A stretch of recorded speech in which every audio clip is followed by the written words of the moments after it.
experiments, and of course they should have been declared, but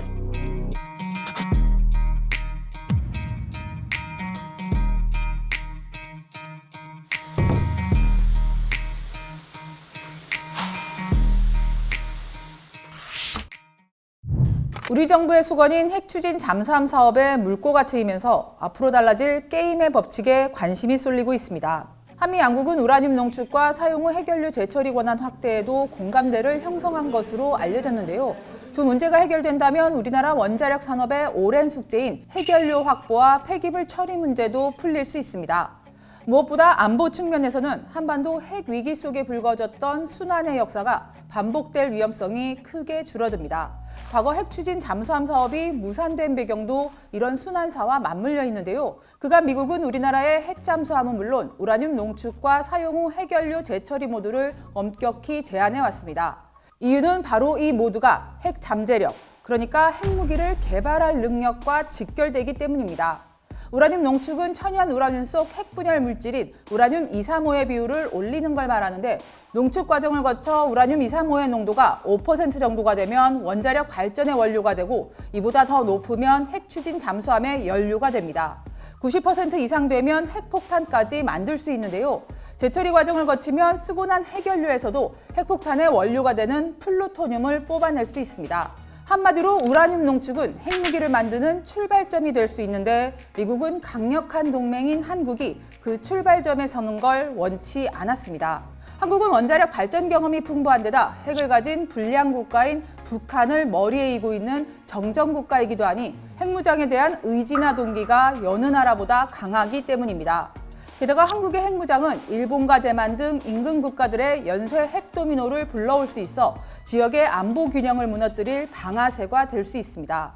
실제로 박정희 정권 때 핵 개발을 추진했다 미국 정부의 전방위적 압박에 결국 중단되기도 했습니다. 이후 날로 핵 역량을 키워가던 북한과 달리 한국은 비핵화 체제를 충실히 따라갔는데, 북핵 위기가 고조되던 2004년 터진 이 사건은 국제사회를 발칵 뒤집어지게 했습니다.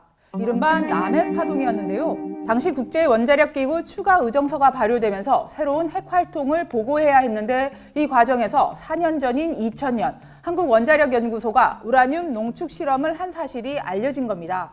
그의 연구진은 새로운 레이저 기술을 이용해 농축 우라늄 0.2g을 분리했습니다. 양은 적었지만 비밀리에 했다는 게 문제였습니다. 실험 당시에는 연구소 내 소수 인력만 알고 있었고, 정부는 2004년 6월 보고 준비 과정에서야 뒤늦게 파악했는데, 두 달 뒤인 8월 국제원자력기구에 실험 사실을 보고하며 순수한 연구 목적의 일회성 실험일 뿐 핵 개발과는 관련이 없다고 적극 해명했습니다.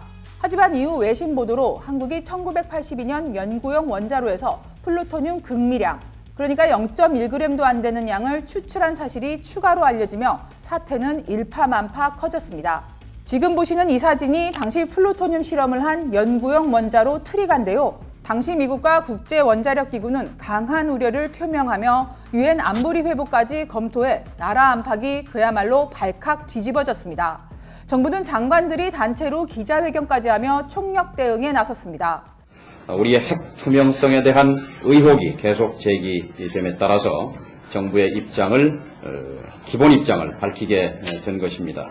오늘 발표의 요지는 우리 정부의 확고한 비핵화 원칙을 전명하고, 이 문제가 사실에 입각해서 공정하고 객관적으로 처리돼서 11월 이사회에서 종료가 될 수 있도록 최대의 외교적인 노력을 경주하겠습니다. 당시 국제행사 참석차 한국을 찾은 국제원자력기구 사무총장은 한국을 의심하지 않는다면서도 신중한 입장을 보였습니다. The problem that they were not reported to us, and of course there is a lot of sensitivity right now about any experiment which has to do with separating of plutonium or enriching uranium. Because 국제원자력기구의 강도 높은 세 차례 조사와 외교 총력전 끝에 우리나라는 가까스로 안보리 회부는 피했지만, 이 사안은 당시 정부가 비밀리에 추진했던 핵추진 잠수함 사업에도 결정타를 입혔습니다. 남핵 파동이 터지기 한 해 전 노무현 정부는 비밀리에 4,000톤급 핵추진 잠수함 건조를 추진했지만 6개월 뒤 언론 보도로 알려지면서 타격을 입었습니다. 이듬해 남핵 파동까지 겹치면서 정부는 핵추진 잠수함 사업을 접어야 했습니다. 올 초 미국이 우리나라를 민감국가에 지정한 배경을 두고도 핵 확산 우려가 작용한 게 아니냐는 해석이 나오기도 했는데요. 이 정도로 우리나라에서 우라늄에 우자만 나와도 미국이 민감하게 반응해 왔는데 이쯤에서 눈여겨볼 나라가 이웃국가 일본입니다. 한국과 같은 비핵국가이자 미국의 동맹국인 일본은 우리나라와는 사정이 사뭇 다릅니다. 단적인 예가 남핵 파동이 있고 정확히 10년 뒤 있었던 사건입니다. 2014년 일본이 원전용 우라늄 혼합 원료에 포함된 플루토늄 640kg을 2년간 국제원자력기구에 보고하지 않은 것으로 드러나 파장이 일었는데요. 당시 누락된 양은 핵폭탄 약 80발을 만들 수 있는 양이었습니다. 그런데 10년 전 0.2g의 우라늄과 0.1g도 안 되는 플루토늄 때문에 우리는 안보리 회부 위기까지 몰렸지만 일본은 착오였다며 다시 보고하는 것으로 사태를 수습했습니다. 그렇다면 일본은 왜 달랐던 걸까요? 우선 일본은 비핵국가 중 핵 잠재력, 그러니까 핵무기를 만들 수 있는 능력이 가장 큰 나라로 꼽히는데 우리와 달리 일찌감치 우라늄 농축과 핵연료 재처리 권한을 얻은 덕분입니다.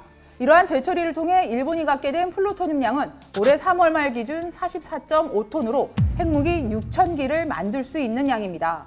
비핵국가 중 가장 많고 핵무기 보유국가에도 버금가는 수준입니다. 물론 전범국가이자 피폭국가였던 일본이 처음부터 이랬던 건 아닙니다. 일본은 우리나라처럼 미국과 협정을 맺고 원자력을 활용해 왔는데 1980년대 중반까지는 일일이 미국의 사전 동의를 받아야 했습니다. 하지만 1988년 개정된 원자력 협정은 일본에 상당한 자율권을 줬습니다. 이른바 포괄적 동의 방식을 도입해 미리 정해진 큰 틀의 조건에서 벗어나지만 않으면 일일이 미국의 승인을 받지 않아도 됐는데요. 우리하고 일본의 그 경제 발전 단계가 다르고 동맹 심화 단계, 동맹을 활용하는 그런 수준이 달랐잖아요. 원자력 부분에 있어서는 미국이 수십 년간의 관세를 통해서 그 확신을 가졌기 때문에 그렇게 군사 상업력 수준에서 최대한 할 수 있게 허용을 해준 거고. 이로 인해 우라늄 농축은 물론 핵연료 재처리까지 알아서 할 수 있게 됐습니다.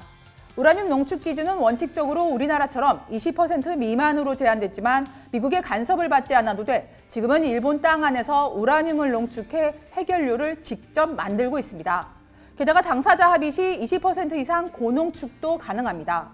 사용 후 핵연료는 일찌감치 영국과 프랑스로 보내 재처리해 왔습니다. 현재 일본이 보유한 플루토늄은 이러한 해외 위탁 재처리를 통해 확보한 건데요. 일부는 국내로 옮겨와 보관 중인 것으로 파악됩니다. 이뿐만이 아닙니다. 일본은 국내에서 핵연료를 재처리하기 위한 대규모 시설도 짓고 있는데요. 가동이 된다면 연간 최대 8톤의 플루토늄을 뽑아낼 수 있다고 합니다. 애초 재처리 목표 자체가 핵연료를 재활용해 원자력 발전에 쓰겠다는 건데 플루토늄을 원전에 쓰려면 우라늄과 섞어 써야 합니다. 하지만 현재 일본에는 플루토늄 혼합 원료를 쓸 수 있는 원전이 극히 적습니다. 게다가 재처리 공장 완공도 하염없이 늦어지고 있는데요. 그런데도 일본 정부는 농축에서 재처리까지 이어지는 핵연료 주기를 완성한다는 목표를 포기하지 않고 있습니다. 마땅히 쓸 곳이 없는데 자꾸 플루토늄을 뽑아내려는 일본 정부의 움직임에 일본 안팎에서 의혹의 시선이 적지 않습니다. 2018년 미일 원자력 협정 연장을 앞두고 미국은 일본에 있는 플루토늄을 줄일 것을 요구한 것으로 알려졌습니다. 일본 정부는 이용 목적이 없는 플루토늄은 보유하지 않고 쓰겠다는 입장을 내놨지만 앞으로 재처리 시설이 가동된다면 일본의 플루토늄 보유량은 늘어날 수밖에 없습니다. 게다가 집권 자민당은 차세대 동력 활용 잠수함 보유를 추진하기로 했는데 이는 사실상 핵 추진 잠수함을 의미하는 것으로 여겨집니다. 트럼프 대통령의 한국 핵잠수함 허용이 일본을 더욱 자극한 모양새인데요. 이쯤에서 다시 우리나라 얘기로 돌아오면 이제 시작 단계이긴 하지만 핵추진 잠수함 사업은 미국이 적극 지원 방침을 재확인한 만큼 탄력을 받을 것으로 보입니다. 하지만 해결해야 할 과제가 적지 않습니다.